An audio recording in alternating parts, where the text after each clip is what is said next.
C'est ok? Bonsoir tout le monde, bonsoir. Merci d'être venus nombreux ce soir pour écouter la conférence de notre président, Romain Pomedio, qui a bien voulu nous faire la dernière de la saison sur le cerveau. Et si votre cerveau fabriquait votre réalité. Donc je lui passe la parole tout de suite. Merci beaucoup. Bonsoir. Tout d'abord, merci d'être venu, sachant que dans cette époque du numérique où tout le monde est happé par les écrans, happé par les calendriers, votre présence ici m'apporte un vrai réconfort. Ils ne sont pas tous formatés, il y a encore des personnes qui ont les neurones ouverts pour humainement rencontrer et discuter. Je me présente rapidement, Romain Philippe Pomedio, j'étais maître de conférence à l'université de Paris 8. Ma passion, c'est la transmission du savoir. Au début de mes études universitaires, j'hésitais quels pouvaient être les thèmes passionnés. J'étais de physique, passionné de protection de l'environnement, passionné de cinéma, et donc j'ai pris l'objectif, essayons, à l'époque on pouvait encore, c'était plus compliqué maintenant, commencer différents cursus dans les universités et voir celui qui correspondait le plus. Donc j'ai commencé un cursus en psycho, après un cursus en cinéma, et puis un cursus qui s'est ouvert sur les nouvelles technologies. À l'époque, on appelait ça la cybernétique, c'était un terme qui paraissait compliqué, et ça permettait d'envisager le monde avec les nouvelles technologies, un monde qui allait changer rapidement. Et c'est ce qui m'a attiré. Quand on se rencontrait entre étudiants, chacun disait « Oui, moi je fais de l'astrophysique, c'est la réflexion qui va le plus loin parce qu'on se penche sur l'origine de l'univers. » D'autres la psycho, d'autres l'histoire, en disant bah, « Oui. » Et puis j'ai rencontré une personne qui travaillait sur le cerveau et qui m'a dit « Le cerveau, c'est la seule interface que l'on a entre nous et la connaissance. Et que si on ne connaît pas plus le fonctionnement de ce cerveau, on est un peu, pas handicapé, j'ai pas ce mot-là, mais un peu dépendant de domaines qui sont, on le verra sur la métacognition, il y a beaucoup d'aspects de notre pensée que nous croyons maîtriser, mais qu'en fait, elles sont au-delà de notre conscient. Nous sommes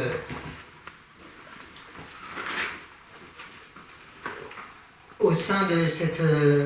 j'ai passé maître de conférence, ça m'a permis d'entrer dans l'enseignement, et dans ce domaine d'enseignement, il y avait la partie recherche, je me suis intéressé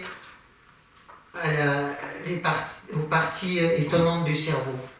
Pourquoi les parties étonnantes? Contrairement à ce qu'on imagine, on imaginait, parce que ça commence à changer, on pensait que les personnes les plus performantes, c'est elles qui apportaient l'évolution. Quand une personne et on pensait que le handicap était un problème pour le développement de l'humanité, et plus on s'est interrogé sur l'évolution, plus on s'est rendu compte que c'est peut-être par le handicap que l'évolution se fait. Parfois, quand j'évoque ça à mes étudiants, ils me disent « Mais comment c'est possible? Le handicap, c'est... » Depuis l'origine de l'évolution, quand un organisme va bien, il continue, il se reproduit, mais il reste dans sa stabilité. Quand un problème se pose, il y a un handicap qui va l'obliger à trouver une solution. Et si étonnant que ça puisse paraître, c'est le handicap qui va déclencher à l'évolution le besoin de créer une solution, et le besoin de transformer et d'évoluer.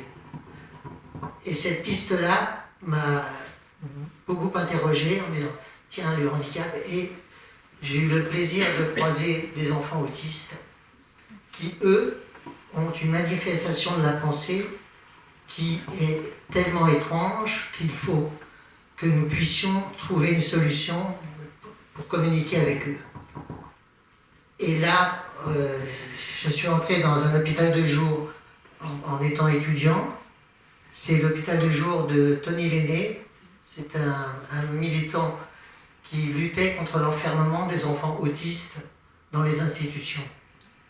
Et il m'a pris au sein de son équipe et j'ai eu le bonheur d'appréhender la richesse que pouvait représenter le handicap. Avec cette rencontre, au sein de l'institution, j'ai eu la chance de croiser Howard Buten. Je ne sais pas si ça vous parle, Howard Buten. Il était clown aussi. C'est un clown. Et Howard Buten, un New-Yorkais passionné qui, lui, était aussi dans cette vision des choses. Le handicap n'est pas un sous-produit, le handicap peut être une richesse. Et il a mis en place un projet pour décoder, entre guillemets, la richesse que pourraient exprimer ces enfants. Et un des ateliers que nous avons mis en place, c'est le principe des neurones miroirs. Qu'est-ce que les neurones miroirs? Les neurones miroirs, en fait, c'est dans notre cerveau, quand nous observons quelque chose, les parties cérébrales qui devraient se mettre en place dans l'objet, la personne que l'on voit, nos parties cérébrales se mettent aussi en miroir, en activité. C'est ce qui donne le plaisir quand on voit des pas de danse, parce que notre cerveau se met en miroir avec la personne que l'on observe. C'est ce qui met aussi dans le sport, quand on voit une belle activité, une belle passe, notre cerveau est en activité, comme si nous étions nous-mêmes en lien.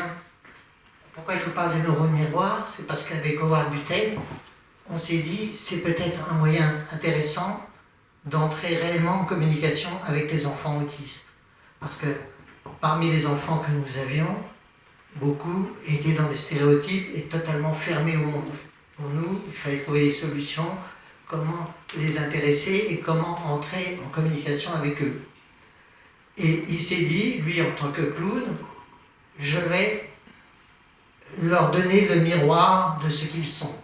Je vais moi entrer en empathie totale avec eux et je vais à partir de cette empathie enclencher chez eux une envie de communication, une envie d'écoute différente. Alors j'ai choisi un petit extrait, vous allez voir comment il limite. Nous avons pris un accord dans un hôpital de jour, c'était un hôpital général, c'est à Perret-Vaucluse, et là on demandait quels étaient les patients les plus difficiles et il se mettait en empathie avec eux. Donc on va voir un petit extrait. Oui.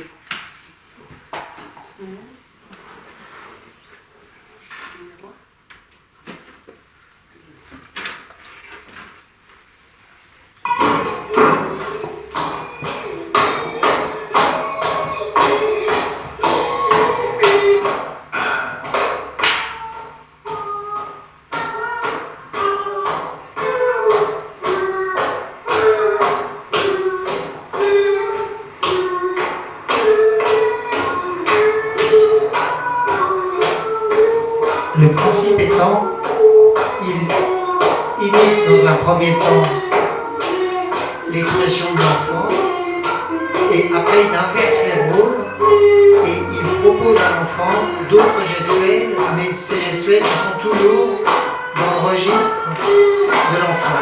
Parce que pour beaucoup d'enfants autistes, il y a des gestes stéréotypés que l'on retrouve constamment.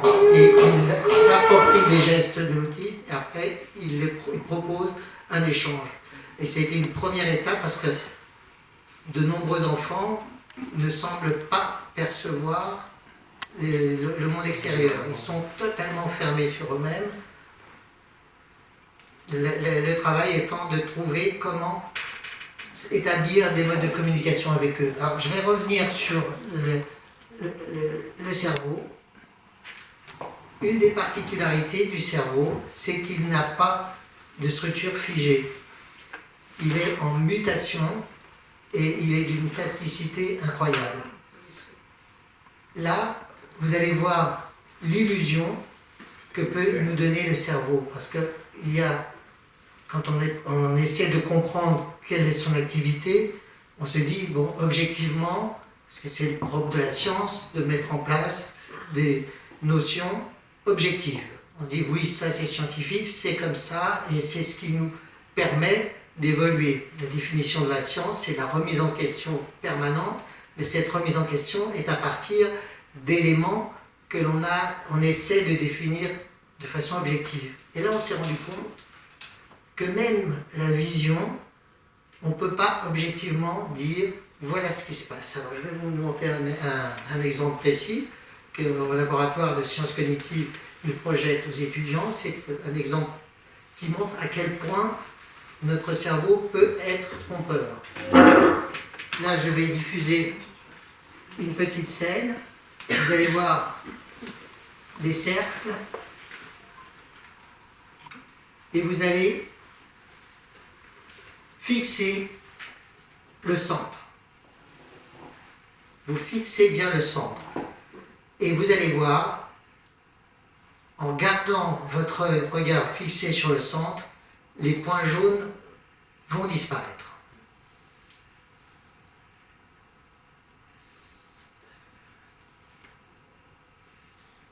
Alors qu'ils sont toujours présents. Est-ce que ça se perd pour vous? Ouais.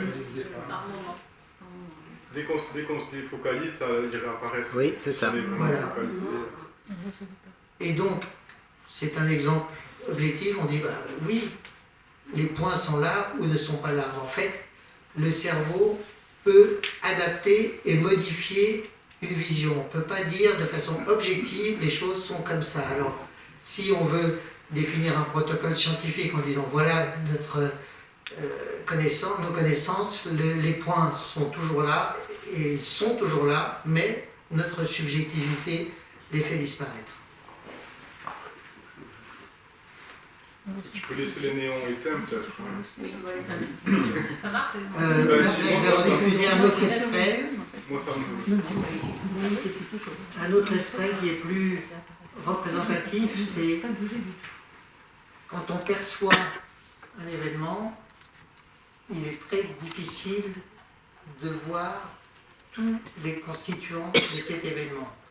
Et de façon objective, on ne peut pas... L'exemple va être frappant, je vais vous diffuser une séquence, c'est pareil qu'on diffuse pour les étudiants en neurosciences. Regardez bien cette... Clearly, somebody in this room murdered Lord Smythe, who, at precisely 3:34 this afternoon, was brutally bludgeoned to death with a blunt instrument. I want each of you to tell me your whereabouts at precisely the time that this dastardly deed took place.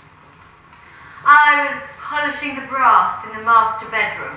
I was buttering his lordship's scones below stairs, sir. I was planting my petunias in the potting shed. Constable, arrest Lady Smythe. But how did you know? Madam, as any horticulturist will tell you, one does not plant petunias until May is out. Take her away. It's just a matter of observation. The real question is how observant were you? Maintenant, c'est pas choquant, on a vu, il n'y a rien qui peut être étonnant, surprenant, et on diffuse même aux étudiants en cinéma, ils sont subjugués. Regardez ce qui s'est passé, et on n'y a pas prêté attention. Action. Clearly, somebody in this room murdered Lord Smythe, who, at precisely 3:34 this afternoon, was brutally bludgeoned to death with a blunt instrument. I want each of you to tell me your whereabouts at precisely the time that this dastardly deed took place. I was polishing the brass in the master bedroom. I was buttering his lordship's scones below stairs, sir. Pratiquement tout est changé, il ne reste plus rien dans cette Petunias. Ils ont changé tout le décor. Ils ont changé tout le décor, et quand vous avez posté une première fois le plan séquence, moi-même, hein, la première fois, je n'ai absolument rien remarqué. Je rediffuse la première.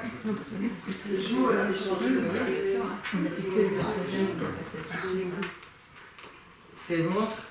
Souvent, on se dit, ah, dans un film, il faut faire attention Clearly, à ça. somebody in this room murdered Lord Smythe, Même le mort, at precisely 3:34 this afternoon, was brutally bludgeoned to death with a blunt instrument. I want each of you to tell me your whereabouts at precisely the time that this dastardly deed took place. I was polishing the brass in the master bedroom. I was buttering his lordship's scones below stairs, son. I was planting my petunias in the potting shed. Constable, arrest Lady Smythe. How did you know? Madam, as any horticulturist will tell you, one does not plant petunias until May is out. Take her away. It's just a matter of observation. The real question is, how observant were you? c'est la montre à quel point le cerveau, selon son activité, peut être hermétique à des informations. Là, je n'ai pas de film, mais il est extrêmement connu en sciences cognitives. Un professeur a sollicité ses étudiants, il leur a demandé de faire un match de basket et de faire des passes avec la balle. Il a filmé un gros plan, un plan large comme ça, et il a demandé aux personnes, on aurait pu le faire, vous allez compter le nombre de passes que les étudiants vont se faire. L'attention qui va être menée par les étudiants pour compter le nombre de passes va filtrer totalement les informations extérieures, et il s'est payé le luxe de demander à un faux gorille, à un gros gorille, de circuler parmi les étudiants pendant les passes. 80% des personnes n'ont pas vu le gorille. Énorme, énorme, c'est pas un petit élément, c'est un gros personnage qui circule entre les étudiants. Et ça montre l'énorme filtrage qui peut s'opérer dans notre cerveau, et ça remet en question quand on doit témoigner, oui j'ai vu ci, j'ai vu ça, c'est très très difficile de dire ce qui est objectif ou non. J'ai pris un petit pense pour être sûr de pas.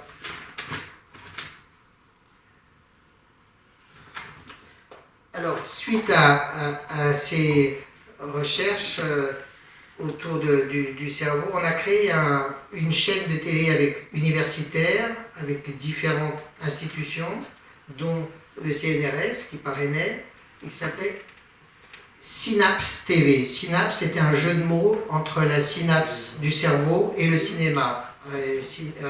Ça s'orthographiait CILAPS. Dans l'équipe, j'ai eu la chance d'avoir Étienne Klein, je ne sais pas si ça vous parle. Lui, il faisait les émissions sur neurosciences, et un chanteur, Michel Jonas, qui lui, passionné de science, nous dit « Moi, je veux bien intervenir sur cette chaîne, mais je suis naïf. » Il le revendiquait, il dit « Je ne connais rien. Je suis passionné de physique quantique, d'astronomie. » Et voilà le protocole. Je reçois des grands scientifiques et je pose des questions naïves. Parce que le problème de la transmission du savoir, c'est ce qu'Étienne Klein revendique, c'est trop souvent, ça se passe qu'entre spécialistes qui vont aborder des points qui vont effectivement intéresser, mais qui n'ouvrent pas de porte pour des personnes qui se posent des questions naïves. Et c'est bon de se poser des questions naïves. D'ailleurs, Einstein passait beaucoup de temps avec les enfants, et on lui disait « Mais comment Einstein, vous êtes invité, il y a des sommités, des grands personnages, et vous passiez votre temps avec les enfants ?» Et il répondait « Oui, mais les enfants vont me poser des questions qui auront beaucoup plus de profondeur que le stéréotype relationnel habituel. Vous êtes formidable, monsieur Einstein. » Et donc, avec Michel Jonas, on a mis en place une série d'émissions, et Étienne Klein, « Qu'est-ce que le temps ?» Qu'est-ce que la lumière, et qui peuvent être encore vus sur Synapse, Dailymotion. Vous pouvez voir, c'est très intéressant. C'est des petits. Et la création de l'université populaire, c'est et pour ça j'insiste, je suis ravi qu'il y ait encore des personnes passionnées qui viennent. Pourquoi l'université populaire? Nous pensons, et avec Étienne et tous les gens qui intervenaient, que le vrai problème de l'homo sapiens, c'est la bêtise, le manque de culture, le manque de savoir, et c'est là où il faut qu'on intervienne. Il faut se donner les moyens, il ne faut pas dire j'ai du savoir, je vous le transmets, c'est il y a du savoir, prenez le temps de venir le percevoir. Et ce qui fait que dans cette chaîne, on a essayé de mettre en place plein d'émissions, de concepts dont l'objectif, susciter la curiosité.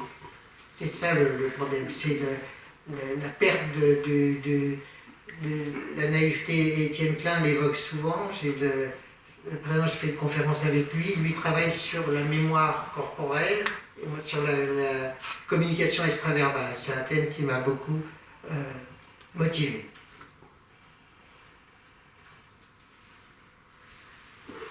On va dire 2 mots sur la cognition, parce qu'on parle beaucoup de cognition. Qu'est-ce que la cognition? C'est un mot qui était très peu connu il y a 20 ans. J'avais des étudiants en sciences de l'information qui découvraient, et je leur disais, mais que veut dire cognition? Ah bah, je ne sais pas trop. Donc, il me semblait important de définir de façon la plus pragmatique possible ce qu'est la définition. Pour moi, j'aime bien le citer parce que les personnes qui ont de la valeur, il faut bien mettre leur nom, surtout quand ils sont partis dans les étoiles. Au Mexique, on pense qu'une personne est définitivement morte à partir du moment où on ne parle plus d'elle. Et quand on parle d'elle, elle est toujours présente quelque part. Donc, je cite Francisco Varela. Francisco Varela, c'est un grand humaniste qui a travaillé sur la structure de la cognition, comment se passe dans le cerveau le moment de l'élaboration des processus cognitifs, et lui défendait l'idée que la cognition n'est pas innée, c'est pas une structure biologique qui est là et qui apparaît, que toute sa matérialisation se fait en relation avec la connexion que l'on a sur le monde extérieur. Ce qui fait que selon les rapports sociaux et la qualité du monde que l'on va recevoir, on va avoir un cerveau qui va être en résonance, un peu en miroir, avec notre vécu. Et ça pose beaucoup de questions après sur l'éducation, sur pourquoi, comment juger des personnes qui sont bien ou pas bien, et c'est plutôt essayer de comprendre si elles sont pas bien, essayer de comprendre pourquoi. Alors, la cognition. Francisco Varela, c'est pour ça lui m'a mis en place une méthode pour différencier et mesurer ce qu'est la cognition. Disons 3 étapes. La première étape, c'est la perception. Là, actuellement, je suis sur la première étape. Je vous perçois, je décode le nombre des personnes qui sont là. Et donc, ça revient un peu sur la subjectivité de la perception. C'est ça qu'on a dit. La deuxième étape, c'est le stockage.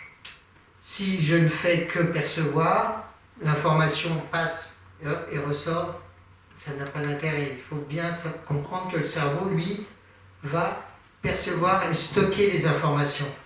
Et l'interrogation qui se posait à l'époque autour de la cybernétique, de dire où est le disque dur, parce qu'on pensait qu'il y avait peut-être un disque dur dans le cerveau où se stockaient les informations. À l'époque, on était suffisamment naïf avant que la partie suivante les nouvelles technologies nous permettent de voir le cerveau penser. En fait, il n'y a pas de disque dur du tout. Selon la spécificité de tel ou tel élément, c'est une partie du cerveau qui va être sollicitée. Pour la couleur, c'est une partie qui va être là. Pour la profondeur de champ, c'est une autre partie. Pour l'affect, c'est tout un ensemble, et c'est extrêmement compliqué. On ne peut pas, comme je repense à cette histoire, vous devez connaître, une personne pensait que le cerveau d'Einstein avait une particularité, et donc, ça, c'est histoire vraie, il a été volé. Il a été volé ça. Pour dire que les nouvelles technologies nous ont permis de voir que le cerveau n'est pas un ordinateur. C'est beaucoup plus complexe, beaucoup plus... Et donc, ce stockage ne se fait pas dans un endroit. petite parenthèse sur le stockage, sur la mémoire. On s'interroge beaucoup en disant ah, c'est embêtant de perdre la mémoire, je ne me souviens plus de ci, je ne me souviens plus. Mais en fait, c'est très bon de perdre la mémoire, à une dose raisonnable. C'est très bon. Je vous explique pourquoi. Il y a un problème qu'on appelle l'hypermnésie. Ce sont des personnes qui se rappellent de tout. Ils se rappellent, on peut leur dire qu'est-ce qu'il y avait à la page 345 et on pourrait dire ah, c'est génial, on a une bibliothèque là quand on a besoin, mais en fait non, c'est très très difficile à vivre. Pourquoi? Parce que quand on prend une décision, il faut que la décision soit la résultante de multiples informations que l'on a stockées dans notre cerveau, et ces informations, quand on les réactualise, c'est la partie actualisée, c'est là où on dit ah ben voilà, je prends telle décision à partir de toutes ces informations. Mais les personnes qui souffrent d'hypermnésie, on leur dit alors il y a tellement d'informations que tout se bloque, et puis ça devient un enfer. En fait, ce que l'on croit être une prouesse, une vraie difficulté. Et qu'en fait, pourquoi je dis que perdre la mémoire de temps en temps, de façon raisonnable, c'est très simple, c'est que le cerveau, lui, il a ça, il doit faire le ménage. Il doit dire ça sert à rien, je sais pas, m'encombrer, ça. Et de faire le ménage, ça oxygène et après ça permet aux circuits neuronaux d'avoir une plus grande fluidité.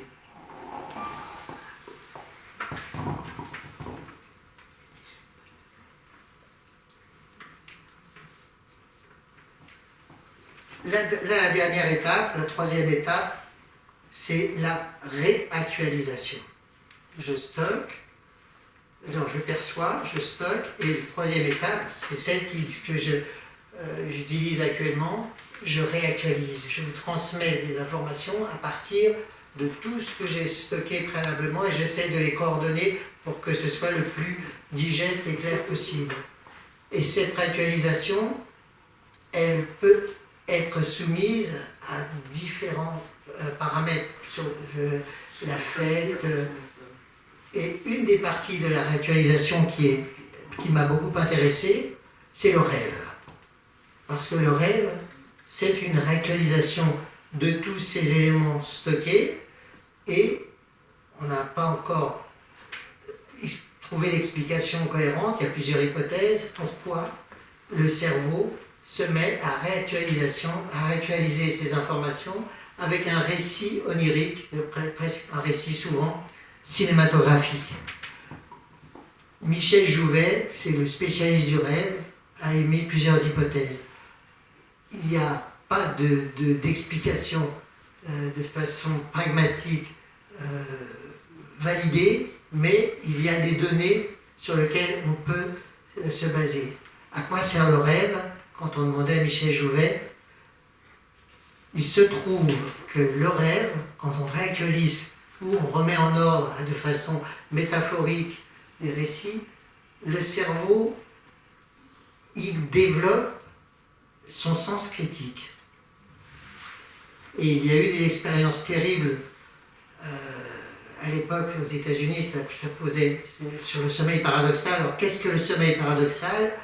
Le moment où on rêve, on appelle ça le sommeil paradoxal, c'est parce que quand le cerveau est totalement endormi, le sommeil profond, tout d'un coup, le cerveau se met en hyperactivité et c'est pour ça que le mot paradoxal, c'est que le corps est totalement détendu, l'ensemble du corps, mais le cerveau, lui, travaille pour lui, et à une intensité fabuleuse.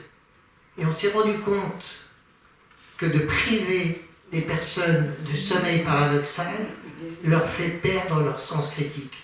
Il y a même eu des mamans qui ont porté plainte parce que dans des sectes qui ont compris le dysfonctionnement, l'avantage d'un dysfonctionnement du sommeil paradoxal, au nom de la prière, ils réveillaient, ils mesuraient très bien à quel moment intervenait le sommeil paradoxal, ils réveillaient les personnes Et des mamans disaient, mais ma fille est devenue complètement happée, elle n'a plus de sens critique, elle a même, à l'époque, on s'interrogeait, elle appelait ça le viol psychique. C'est-à-dire qu'elle perdait. Donc, une chose semble être importante, ça fait du bien, c'est très important de préserver ses rêves, c'est pas de la perte de temps. Au contraire, le cerveau travaille pour lui. Il articule les problèmes, tout est de façon métaphorique, on a tous des angoisses, on a stocké dans son cerveau plein d'événements qui sont plus ou moins douloureux, plus ou moins agréables, et le cerveau, lui, va les ordonner, et c'est ça qui est absolument merveilleux, de façon métaphorique, où le sens critique, au niveau du rêve, lui, il est en suspension. Je donne un exemple, vous pouvez rencontrer dans votre rêve une personne qui est morte depuis longtemps, vous discutez avec, mais vous ne vous dites pas, ah mais t'es morte, non, elle est toujours présente, il y a des anachronismes colossaux qui peuvent s'établir, mais le cerveau va s'en accommoder et va même les utiliser pour trouver du lien, en disant, bah ça, cette partie angoissante qu'il y a, on peut peut-être la coordonner avec d'autres choses qui vont apporter un apaisement. Et ça, j'ai trouvé ça extrêmement passionnant. Donc, perception, stockage et réactualisation. Alors, la question importante maintenant, c'est la conscience. Moi, ça m'a vraiment interrogé. Qu'est-ce que la conscience? Ça veut dire quoi? Pourquoi le cerveau, tout d'un coup, petit à petit, parce que avant l'âge, le stade du miroir, quand on était dans notre petite enfance, on n'avait pas tellement conscience de ce que nous sommes, on vivait, on avait une conscience, mais une conscience, il n'y avait pas ce qu'on appelle la métacognition. La métacognition, c'est qu'on sait qu'on est en activité, on sait qu'on est en conscience, alors qu'on peut être en conscience sans en prendre conscience. Et cette question de la conscience, j'ai pris plaisir à essayer de ne pas m'enfermer dans les stéréotypes scientifiques traditionnels. J'ai eu la chance de croiser différentes personnalités qui m'ont permis de rentrer en contact avec d'autres visions du monde, les mondes chamaniques par exemple,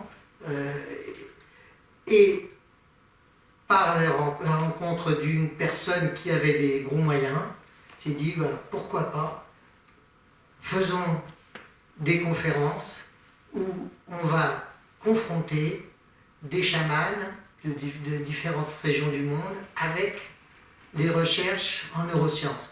Alors je vais vous diffuser un petit extrait qui présente les personnalités que j'ai sollicitées. Alors la dame en question, c'est une financière chinoise. Les Chinois sont très au fait, beaucoup plus que les Occidentaux, de plus en plus. D'ailleurs, c'est ce qui fera peut-être leur performance, c'est-à-dire qu'ils s'ouvrent énormément sur les cultures extérieures, ils peuvent s'interroger et donner les moyens pour que les choses se passent. Alors là, j'ai organisé une conférence à Francfort et j'ai les moyens d'inviter des chamans d'Amazonie, des personnes d'Afrique. Là, c'est le teaser qui montre le contenu de la conférence. Elle s'appelle Golden Tree.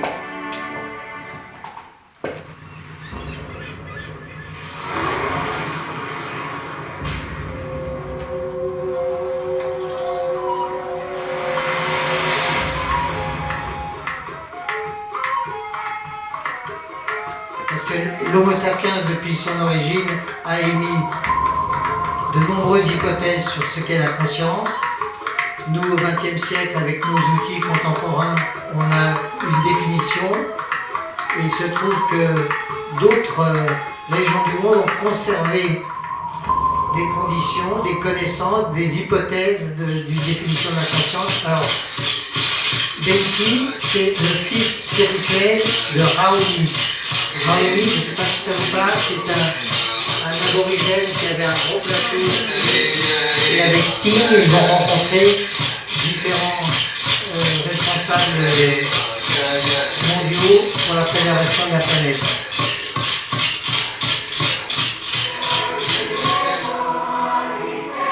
Rafaela travaille sur les conditions des femmes en Amazonie. Elle continue, ils ont acheté un grand territoire avec Marcelo, et c'est un lieu dans la forêt amazonienne où ils reçoivent des conférenciers du monde entier sur les questions éthiques et les questions de la protection de l'environnement.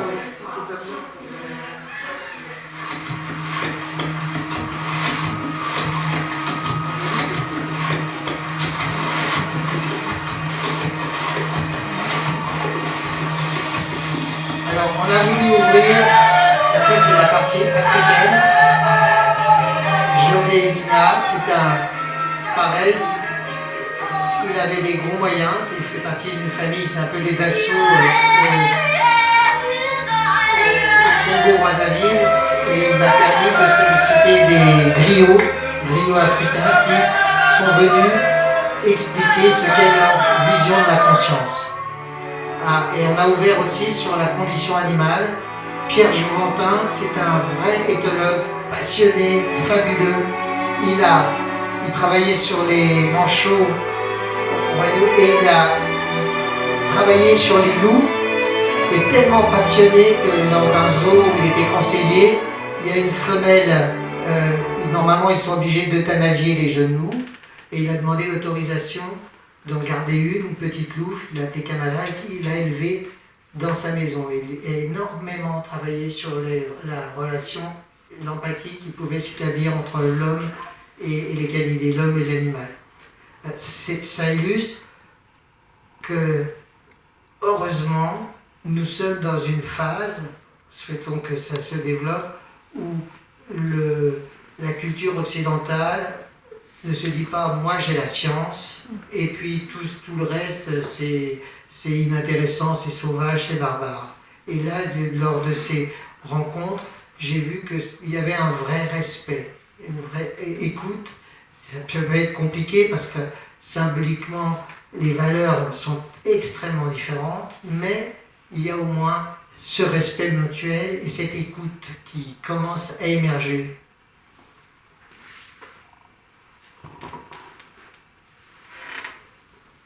Alors, on va arriver sur l'hypothèse de la physique quantique. Alors, 2 mots sur ce qu'est la physique quantique. On entend la physique quantique à toutes les sauces, mais il est intéressant de façon pragmatique d'expliquer qu'est-ce que c'est la physique quantique. On en parle. En fait, si je vais être très simple, la structure de la matière est en apparence solide, c'est en apparence. Mais quand on entre dans l'infiniment petit, ce sont des atomes qui se côtoient, qui en fait ils ne se touchent même pas, ils sont en proximité, et cette proximité d'atomes donne l'illusion que nous sommes faits de dur. Mais quand on entre dans l'atome, grande surprise, l'atome est fait de vide. Il n'y a rien dans l'atome. Je donne à mes étudiants cette image mentale qui permet de représenter qu'y a-t-il de solide dans un atome. Vous prenez un petit poids, vous allez au milieu du Stade de France, vous voyez le Stade de France immense, ce qui serait un atome. Vous prenez le petit poids, vous le mettez au milieu du Stade de France et vous dites voilà, dans tout l'atome, le noyau de l'atome, c'est la taille du petit pois. Tout le reste, c'est vide. Mais comment c'est vide? C'est quoi alors qui donne l'illusion de la matière? Ce sont des particules élémentaires. Et là, c'est là où ça vient de la science-fiction, mais c'est pas de la science-fiction, c'est une réalité. Ces particules élémentaires, on a une fausse représentation en disant c'est comme en astronomie qui tournent autour du noyau. Non, c'est très étrange. Ces particules élémentaires peuvent être là ou ne pas être là. Elles sont là sans être là. Elles peuvent devenir ondes ou particules. En fait, nous sommes faits que de vide. les particules élémentaires donnent l'illusion de la structure de nos atomes, mais que nous, tout ce que l'on voit, quand je dis moi, mais c'est tout, la machine, là, le bureau, là, c'est du vide, et cette particule élémentaire qui tourne autour d'un noyau du Stade de France, tout ça c'est du vide, c'est une espèce d'illusion pourtant concrète, parce que quand je tape sur la table, entre mes atomes et l'atome de la table, il y a, on ne peut pas passer à travers. Et dans la physique quantique, il y a un phénomène encore plus troublant, c'est l'intrication. Moi, ça m'a sidéré. Qu'est-ce que l'intrication? Écoutez, c'est pareil, ce que je vous dis, c'est pas de la science-fiction, c'est une réalité que l'on peut mesurer. Il se trouve que ces particules élémentaires peuvent être connectées entre elles au-delà de l'espace et du temps. Comment ça? On le fait, c'est Alain Aspect, d'ailleurs, pour ceux qui ont connu la semaine de la science, j'étais partie de l'équipe avec Jean Longloder, on a monté la semaine de la science, à l'époque, eh bien Alain Aspect, qui est l'inventeur et qui a eu le prix Nobel de physique, venait à la semaine de la science et expliquait à l'époque ses travaux sur l'intrication, et c'était totalement nouveau. Maintenant, il est un des représentants des sommités les plus extraordinaires sur la physique quantique. Mais j'en reviens à l'intrication. L'intrication fait que si deux particules élémentaires sont intriquées, c'est-à-dire qu'elles sont connectées par quoi? On ne sait pas. Elles sont connectées entre elles, et on le fait au laboratoire. Si je prends une de ces particules et je dis, tiens, je vais la bouger un petit peu, l'autre, qui est à l'échelle de l'infiniment petit, à des milliards de kilomètres, elle va exactement bouger comme elle. C'est pas une télépathie qui dit, elle transmet l'information à l'autre, non, elles sont intriquées. C'est comme si elles étaient de la même structure. C'est complètement hallucinant. D'ailleurs, on a beaucoup de mal encore à comprendre, il y a plusieurs hypothèses. Et le lien avec le cerveau, c'est que certains chercheurs, dont Roger Penrose, il est très audacieux, très controversé. De toute façon, en science, dès qu'on sort un petit peu des sentiers battus, il faut s'attendre à être à tout, mais c'est bonne guerre, hein, sinon ça serait plus, tout serait possible. Et je vais vous montrer un extrait qui fait penser qu'il peut y avoir des phénomènes d'intrication dans le monde du vivant.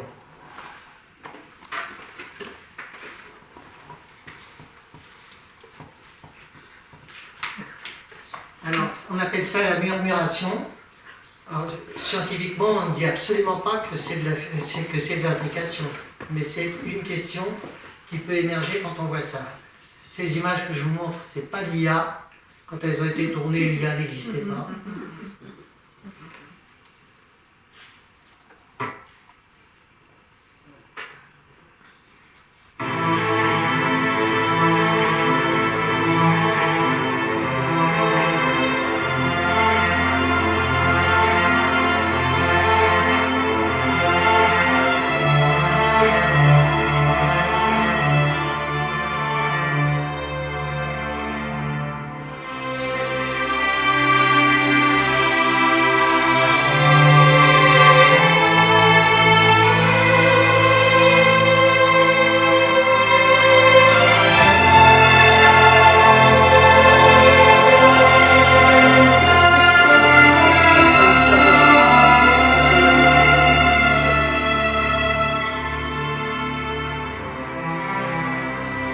Presque un chemin de la préhistoire.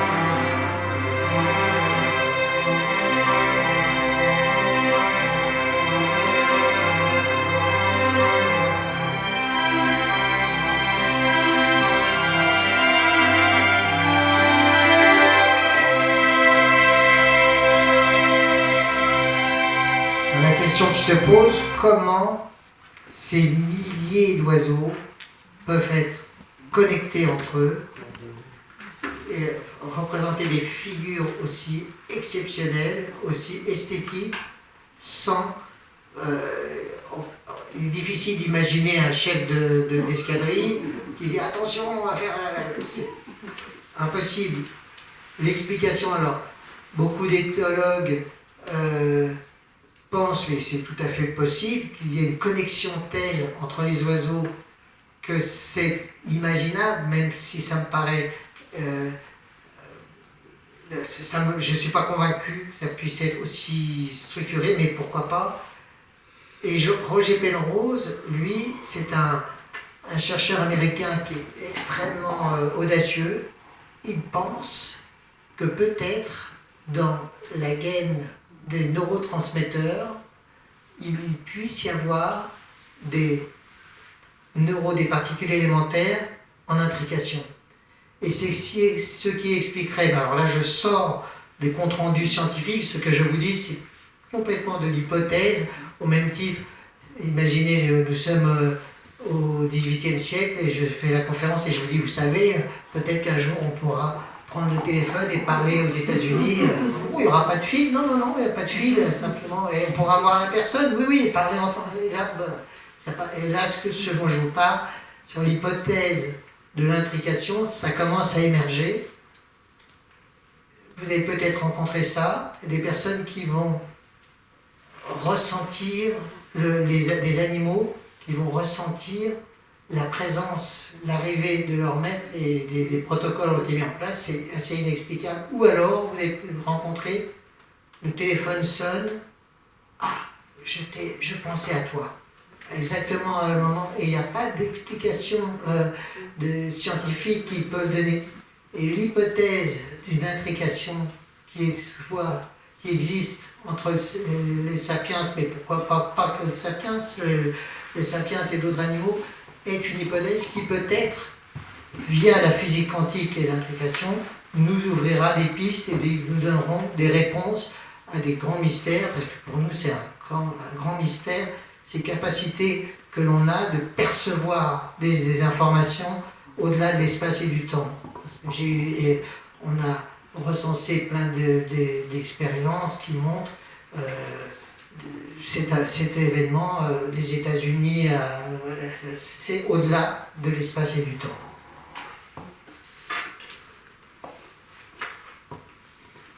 Donc je vous conseille, si vous avez la possibilité de vous pencher sur l'intrication,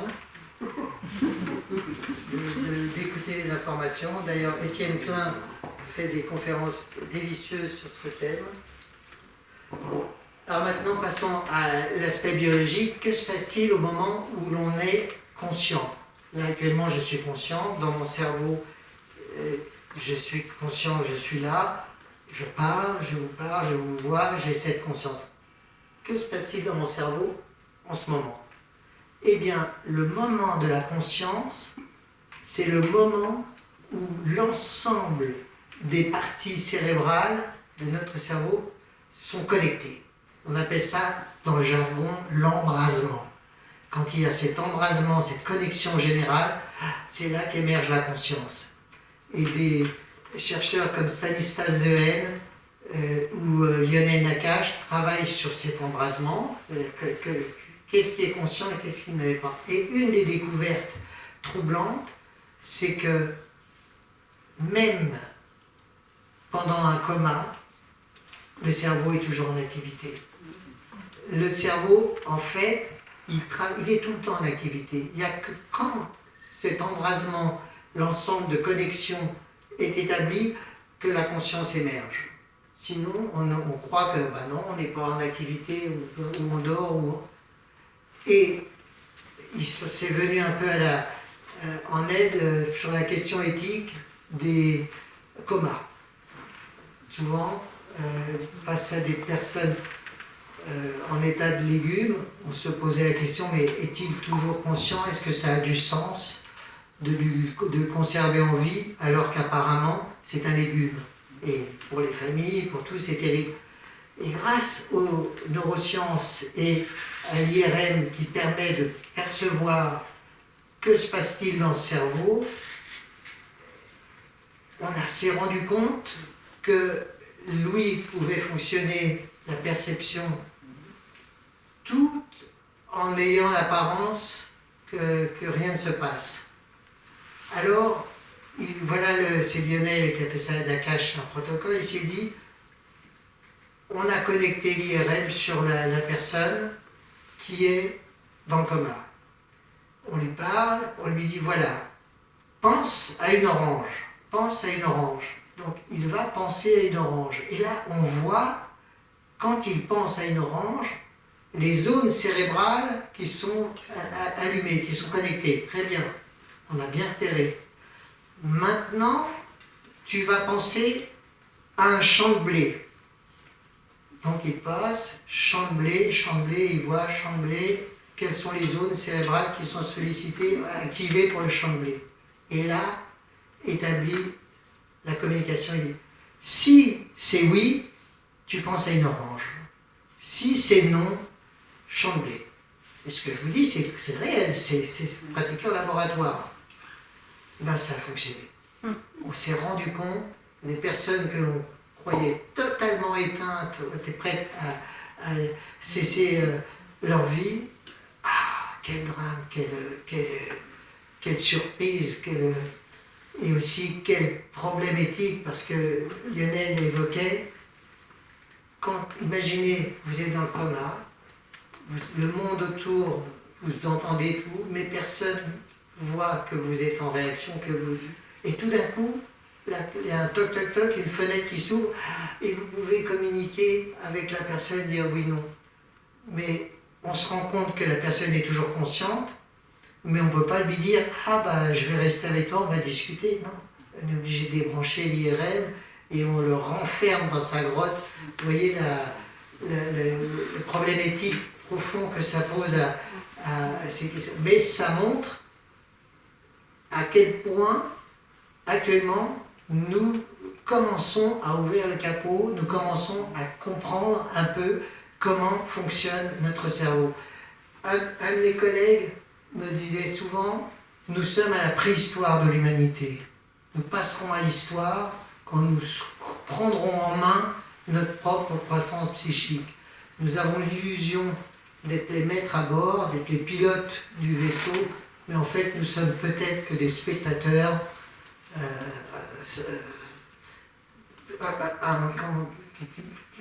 non pas les manettes. On subit, on a le spectacle de notre existence. Et on passera dans une autre ère. J'ai de nombreuses discussions sur le problème politique que le sapiens rencontre. Je pense que si un extraterrestre se penche sur notre planète, il dit mais qu'est-ce que c'est que ces fous furieux? Leur bateau il est en train de couler et ils font un joujou avec des machins qui balancent, il reste que 6% de la mer qui n'est pas polluée, mais cette immense planète bleue, 6% pas polluée, mais c'est à hurler et pourtant c'est tristement pour ça que je vais revenir à la partie importante pour finir, c'est les nouvelles technologies, l'IA. Est-ce que c'est un drame ou est-ce que c'est au contraire, ça peut être une issue?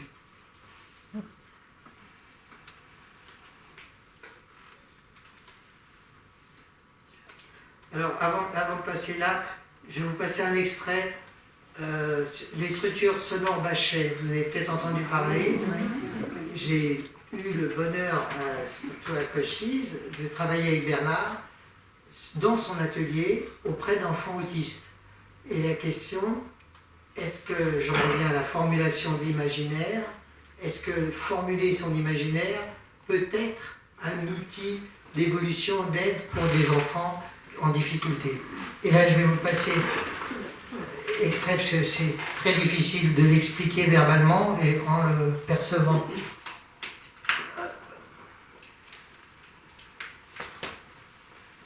Donc je passe deux cas. Ça c'est un petit garçon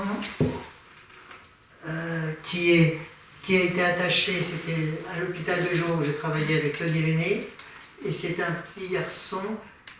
À l'époque, bon, j'espère que ça n'existe plus, mais on pouvait encore, dans certaines institutions horribles, attacher les enfants dans les lits en disant bon. et ils les nourrissent comme des plantes. Et quand Tony l'aîné au Pradon a récupéré ce petit garçon, il hurlait, il avait les jambes atrophiées parce qu'il n'a pas pu se développer musculairement, mais surtout, il a fallu qu'il appréhende le monde nouveau. Tout son monde, c'était un lit, l'infirmière qui lui donnait à manger. Imaginez, on le prend, on le met dans l'hôpital de jour, où c'était un hôpital très ouvert, où il y avait des activités théâtre.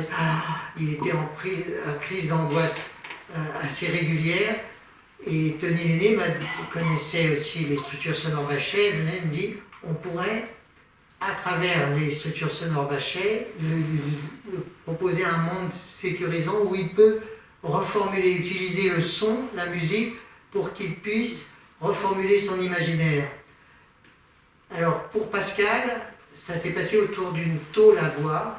C'est une tôle, quand on parle à l'intérieur de cette tôle, là, le fait qu'il entende sa voix différemment, ça a dû jouer. Après, avec Howard Buten, nos protocoles, c'était pas gros sérieux, on se prend la tête pour savoir comment. Non, on essayait intuitivement, par l'humour, comment dynamiser ses enfants, comment créer un lien avec ses enfants, autour du rire.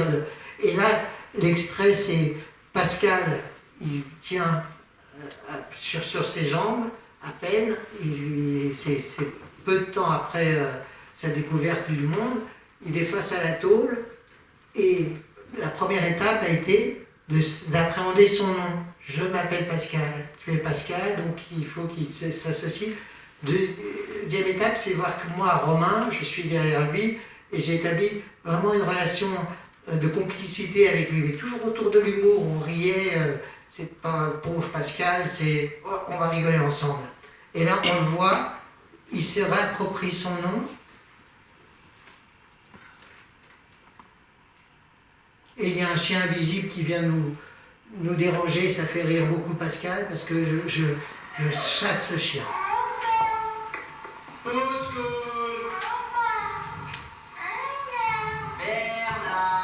Donc Bernard Bachet est avec nous. Bernard, il est là-bas.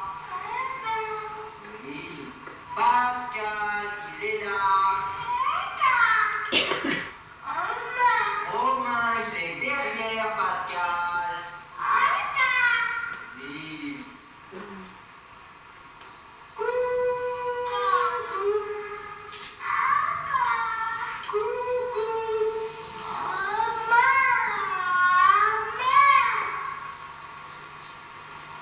Yvette nous a emmenés dans sa voiture. Romain, il est derrière Pascal. Bernard, il est là-bas.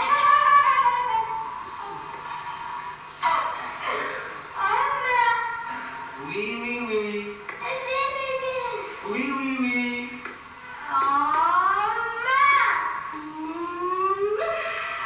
Allez, Pascal, il est là.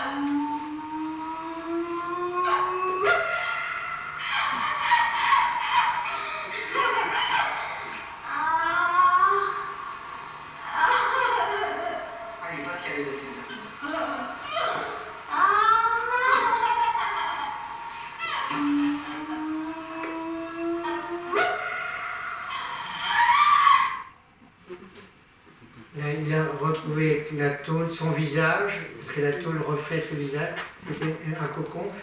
Et ce travail, on l'a fait avec Bernard pendant des années. C'est-à-dire qu'après, Arte a fait un documentaire, et 10 ans après, on a retrouvé Pascal, il a retrouvé les mêmes, je vous montre juste un petit extrait 10 ans après, et il a retrouvé les mêmes...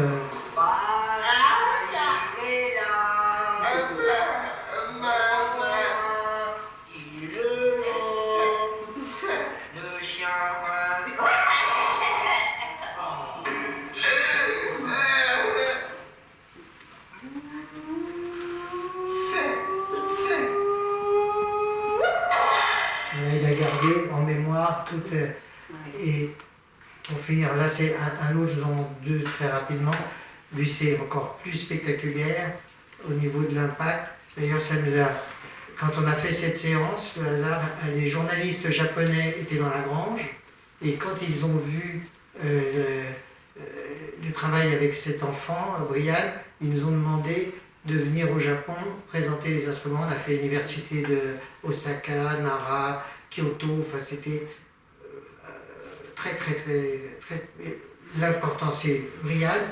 Brian, son histoire rapide, hyper violent, au point où nous étions obligés de voir 2 personnes quand on sortait Brian. 2 personnes pour le ceinturer en cas, il tuait, il tapait sur tous les animaux qu'il voyait. C'était vraiment un gros problème pour l'institution parce que nous voulions lui conserver une grande liberté.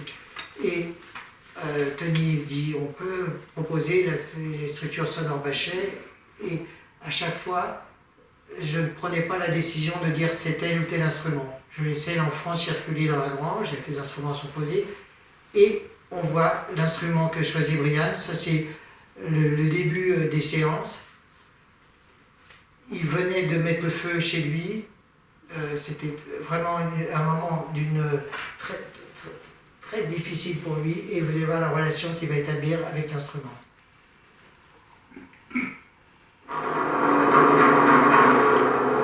Pourquoi tu joues du ressort blanc?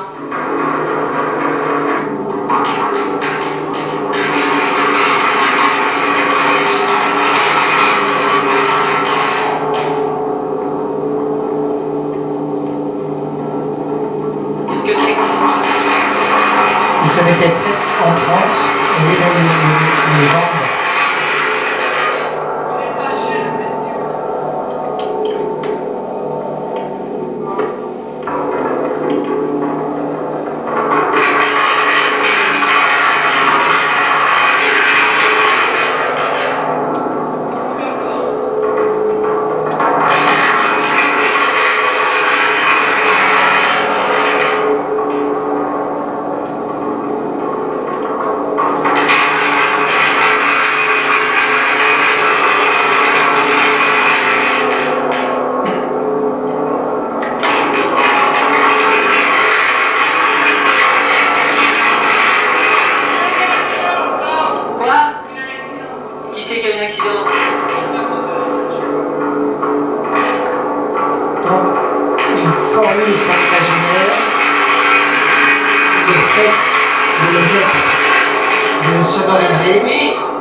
Énormément apaisé.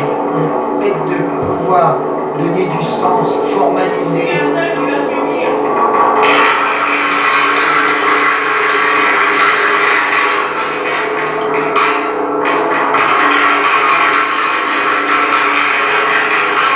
Voilà. Et pour conclure, je n'ai rien oublié. Voilà, pour conclure, je vous montre ça, c'est assez troublant. Quand je disais que l'esthétique, vous voyez cette personne, eh bien, il y a la photo, il y a 2 photos, c'est la même personne, et on pense souvent que la symétrie est quelque chose d'esthétique. Eh bien, on a volontairement donner la symétrie totale, et paradoxalement la symétrie totale donne une forme d'esthétique un peu dérangeant, alors que on a tous la moitié de notre face qui est différente de l'autre, et c'est ce qui fait notre charme, notre spécificité.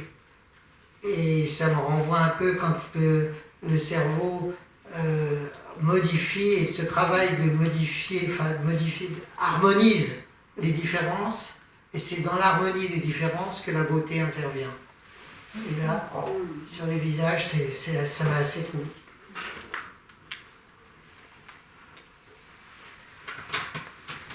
Donc, pour conclure sur les nouvelles technologies, très souvent, je vois autour de moi des personnes qui disent c'est catastrophique, on arrive dans l'ère du numérique, l'intelligence artificielle, ça tue l'humanité, ça tue... J'ai du mal, parce que je ne veux pas être pessimiste, surtout pas, ça serait dramatique. Je pense que quand on dit humanité, quand je vois ce qu'on fait de la planète, quand je vois comment on traite les animaux, comment on traite la nature, et j'ai du mal à entendre le mot humanité, parce que je ne veux pas vous effrayer, mais ça n'a pas l'air bien parti cette histoire. Je crois que quand j'étais étudiant, au début, il y avait, ça vous parlera peut-être, c'est Dumont. Et je croyais à ça. Je me disais, Dumont, il va enfin sonner le tocsin, dire arrêtez vos bêtises, Sapiens, il faut passer à autre chose. Les décennies passent, et quand je vois le monde, c'est guerre par là, et j'ai très peu d'issues. Je ne veux pas être négatif, mais je me dis que si il n'y a pas un nouvel élément qui développe la conscience du sapiens, je ne vois pas l'issue. Je vois pas, parce qu'il y a, je vous parle de Dumont, ça fait quand même, ça date, hein, il n'y a rien. Depuis Dumont, c'est pire en pire. Les espèces, là, je suis un passionné d'oiseaux, un passionné, j'ai un téléobjectif, j'adore faire des photos, je transporte.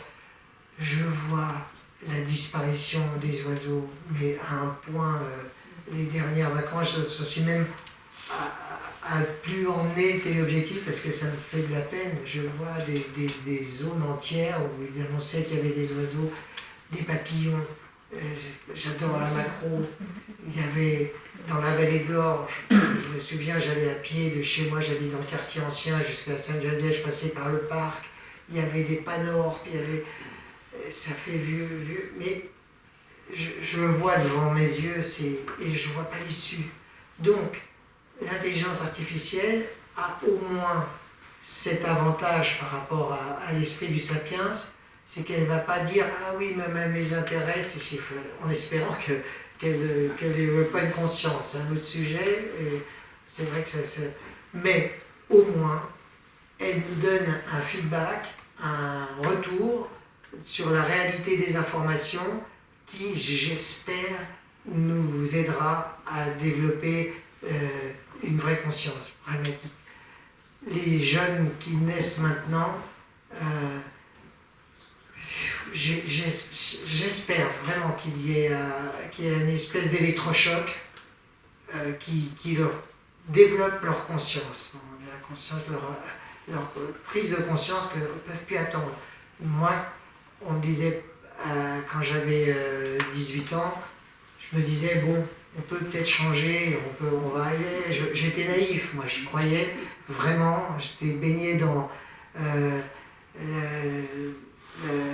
festival Woodstock, j'étais baigné et j'étais persuadé que l'humanité allait dans cette logique-là, de dire, bon, arrêtons, stopper la guerre, je pensais vraiment. Et comme je vois que c'est pire, en 68, moi j'avais des amis qui prenaient une voiture, une Peugeot pour aller en Afrique, au Mali, ils traversaient le Mali, ils vendaient leur voiture, enfin c'était un tout autre monde. Et comme je ne vois pas d'issue là, je me dis qu'est-ce qui pourrait arriver à l'Homo sapiens pour qu'il se réveille, parce qu'il faut qu'il sorte de cette léthargie, il faut vraiment qu'il le sorte rapidement. C'est pas nous, on pouvait se dire on a des décennies devant nous, mais eux non, c'est fini. Je vois. Donc, j'espère que l'intelligence artificielle, les nouvelles technologies apporteront une compétence, un pragmatisme plus puissant. De toute façon, on n'a pas le choix.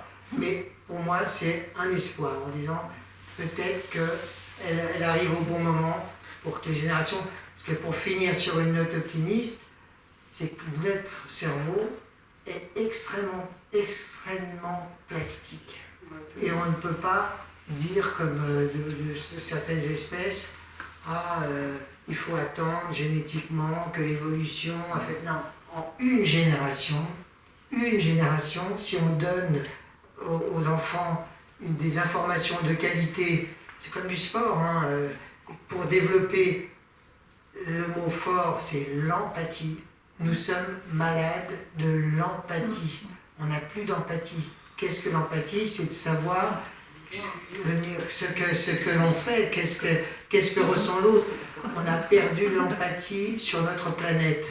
On sait, les forêts disparaissent, ça ne nous touche plus. Et c'est un vrai problème. Souhaitons que l'on trouve des solutions pour restaurer cette empathie. Je vous remercie beaucoup.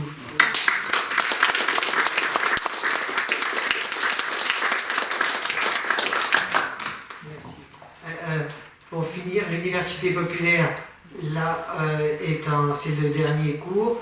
Et pour moi, j'associe ça un peu au sport. Il y a beaucoup de gens qui vont dans une salle de sport pour faire travailler leur corps.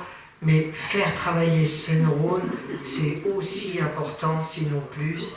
Et je fréquente les milieux un peu sur les problématiques des structurations du cerveau, Alzheimer, et c'est comme le corps, hein, le cerveau. Si on ne le fait pas travailler, dans les statistiques, on voit bien qui sont les premiers touchés.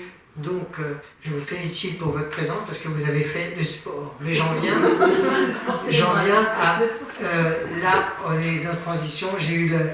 Nous avons eu le bonheur d'avoir Michel et Véronique qui ont tenu à bout de bras cette université populaire parce que je voyage beaucoup, donc j'ai pas pu être présent et je leur remercie devant tout le monde de leur performance. Et la graine est toujours là. Mais maintenant, ils ont déménagé et c'est le cœur dur. Donc, si parmi vous, il y a des personnes qui peuvent nous rejoindre, c'est une fois par mois. On a besoin aussi pour c'est pas grand-chose, c'est l'échelle, c'est l'accueil, on programme ensemble des invités. Alors, il y a deux personnes que je salue, Christian et Michael.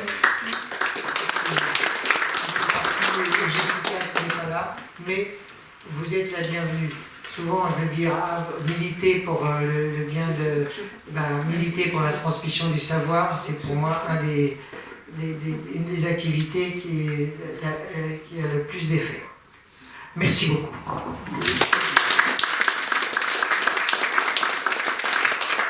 J'ai oublié de citer Mona, Mona qui est avec nous, et Mona qui fera prochainement une conférence.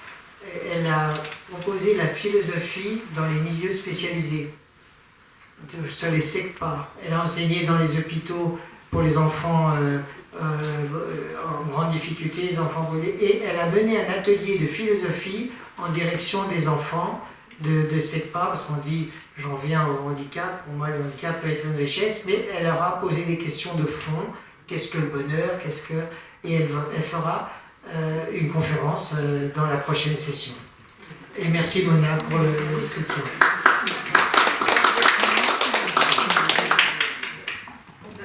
Des questions? S'il y a des questions, oui. Vous parliez de Cochise tout à l'heure. Oui. Qu'est-ce que c'était?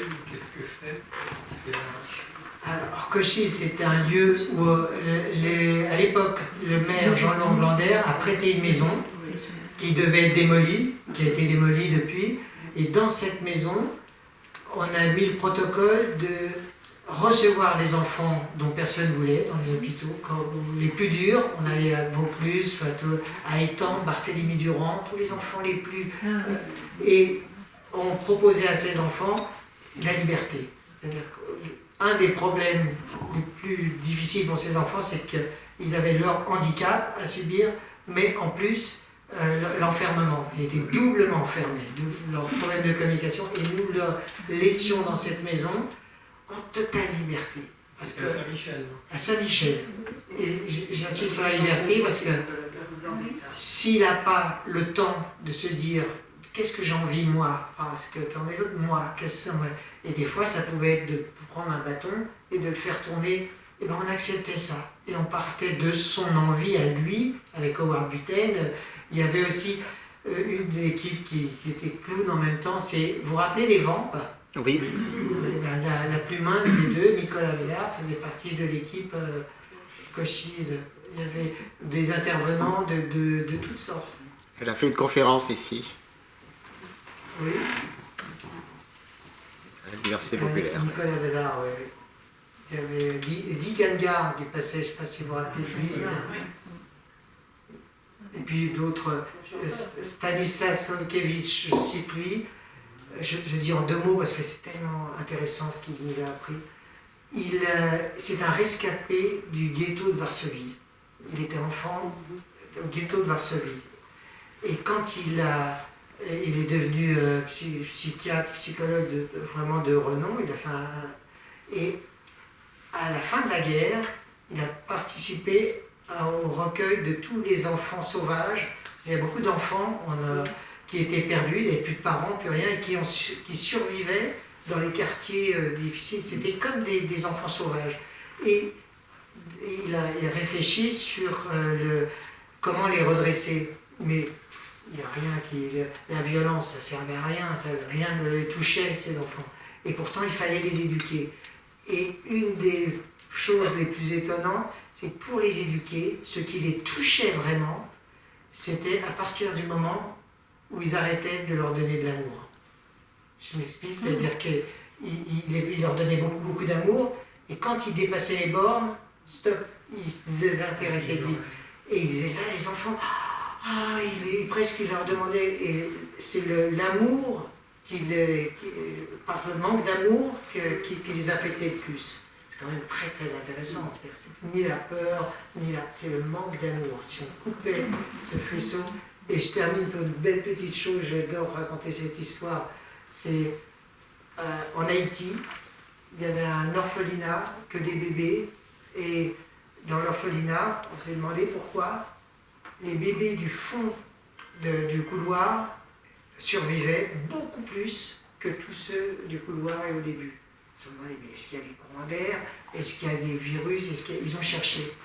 Et au bout d'un moment, ils se sont rendus compte que la femme de ménage, quand elle balayait le couloir, à la fin, elle prenait le temps de poser son balai, prenait les petits nourrissons, et puis elle leur donnait un peu d'amour. Et ça leur a donné une force extraordinaire. Et ça voilà, je suis ému encore de cette histoire. D'autres questions? Il y a 3 petites choses par rapport au débat que tu as eu. D'abord, René Dumont, je l'ai connu à travers son ouvrage L'Afrique mal partie. Howard Buten, à travers son livre Quand j'avais 5 ans, je m'ai tué. Et je trouve qu'il a beaucoup de points communs avec Fanon. Parce que Fanon, à travers la psychiatrie, il a aussi fait des recherches qui sont un peu parallèles avec celles de Buten. Et je voulais terminer par Laborie. Henri Laborie a mis au point un médicament qui permettait de pallier aux addictions. Ça s'appelle le gamma-OH. Et en fait, on lui a mis tellement de bâtons dans les roues que son médicament, il a été remplacé par le Subutex. Et malheureusement, la différence avec le Subutex, c'est que le Subutex, tu es obligé de le prendre à vie. Alors que lui, son médicament, tu pouvais l'arrêter. Et ça m'a fait penser à ça quand tu as parlé des idées nouvelles qui n'étaient pas prises en compte. Voilà, c'était ce que je voulais dire. Tu as tout raison. Le médecin qui a découvert les microbes, il s'est rendu compte de ça parce que dans le même hôpital, les salles d'accouchement, il y en avait 2 salles d'accouchement, il y en a une où il y avait énormément de mortalité et l'autre beaucoup moins. C'est bizarre, pourquoi? ça revient. En fait, il s'est rendu compte que celle où il y avait moins de mortalité, c'est celle où il y avait beaucoup de mortalité, c'est celle qui était à côté de la morgue. Et les médecins d'antan, ça il faut bien l'entendre, on a du mal à l'imaginer, ils ne se lavaient pas les mains. Il allait trifouiller les cadavres, et après on jugeait un médecin à la qualité de sa blouse. C'est-à-dire il y avait plein de bouts comme un mécanicien. Le truc, il mettait toutes les cochonneries, et après il allait opérer ou accoucher les femmes. Et c'est là, et pour revenir ce que tu dis est assez juste, le médecin qui a découvert ça, qui a imposé aux médecins de se laver les mains, il a été radié de l'ordre des médecins. Il a été chassé comme un mec. Oui. Oui, je voulais revenir à la fin de notre exposé, qui était un peu pas de désespoir, mais ça me rappelait l'exposé, enfin des idées de Sébastien Boulert sur le cerveau humain, qui met justement en cause de tout ce qui se passe, que c'est là à chercher toute la problématique qu'on vit actuellement. Je ne sais pas si vous pouvez dire quelque chose là-dessus. C'est une problématique de la récompense qu'on recherche tout le temps, etc. Donc peut-être que c'est quelque chose que vous... c'est le thème de ton dernier article, un peu ça. Que vous confirmez ou que, au contraire, vous mettez en plus, ça m'intéresserait. Le dernier article que je viens d'envoyer à Michael traite de ces problématiques où le fait de stocker toutes ces mauvaises informations en permanence commence à nuire à nos capacités cognitives, et qu'en fait les décisions que l'on prendrait de façon positive, de façon épanouissante, finissent par être altérées parce qu'il y a des zones cérébrales qui, face à la violence des informations, ferment les volets. Attends, non, stop. Et ce qui fait que le réflexe fait qu'on va prendre des décisions totalement abruptes, sans aucune sensibilité. Absolument, d'où la question initiale. Quand on comprendra comment fonctionne notre cerveau, j'espère qu'on trouvera l'issue pour le soigner, quoi. On est en mauvais état.